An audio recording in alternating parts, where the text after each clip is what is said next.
Kaya adlong Lunes naman sa drone, sumangumpra na punta para budget karon nga semana. So nga ako ra gikuha na isa mga importante ra gyud nga mga gamitonon diri sa balay. Ana gyud ang ato ang mga lihok isip usa ka inahan sa nga kita gyud mag-budget tanang mga gastoonon ba.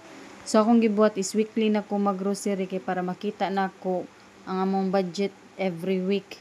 Yang akong gipamalit ana is ang mga sud-anonon lang sa kuang mga anak kada eskwela nila. Mao nang kita mga inahan dili jud lali mga tuang trabaho kay tanan trabahon sa balay atoa. Then ang pag-budget sad atoa sa dingon ana ang atoang trabaho no.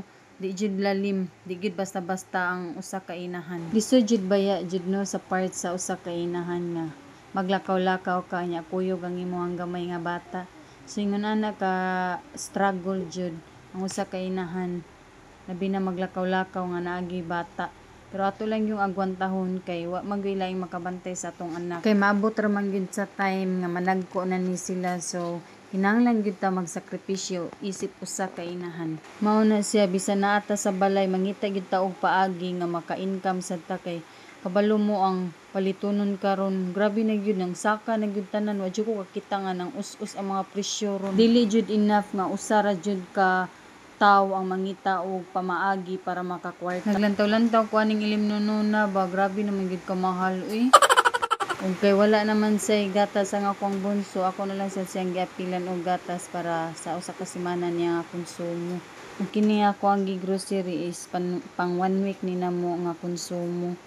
So gi 1 week na lang ni nako siya kanang grocery kay para makita jud nako ba nga mo ang konsumo matag semana.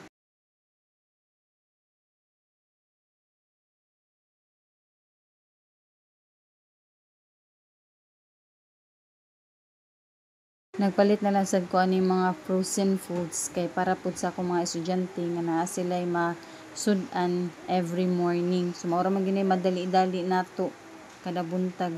Pero dili sa jud maayo nga kada adlaw lang nato sila lutuan og mga frozen foods kay makadaot sad bay. I-alternate lang na nako kada buntag ang ilang mga sud-anon. Ako na lang silang gitingban og usa ka semana gyud kay layo wa jud kay mi diri sa city. Ug kini akong bunso atat kay atat na gid kani siya nga makapalit ani nga bike pero pag tanan ako sa bike mahal jud siya. So di pa makaigo sa ato ang budget. Mao sige ni makapalipay sa mga bata yung kini mga duaan. Ni ikaw magduwa kung mapula na ipanglabay lang. Ngayon kusniton. Okay, naman naman kung panguha sa amo ang palitonon. So kini ako ang bunso is nangita sa ni siya iyang duaan. Sa sige niyan tuyok-tuyok nakakita na gid siya ang duaan may gani pagtanan ako sa presyo pertirang barato ha. Ako na lang gipalit. Perti jud yang nipaya nga nisugot ko sa iyang napili nga duaan kay pagtanaw nako pertira mang barato ha. Mao ra gid lipay na gid kistanan siya.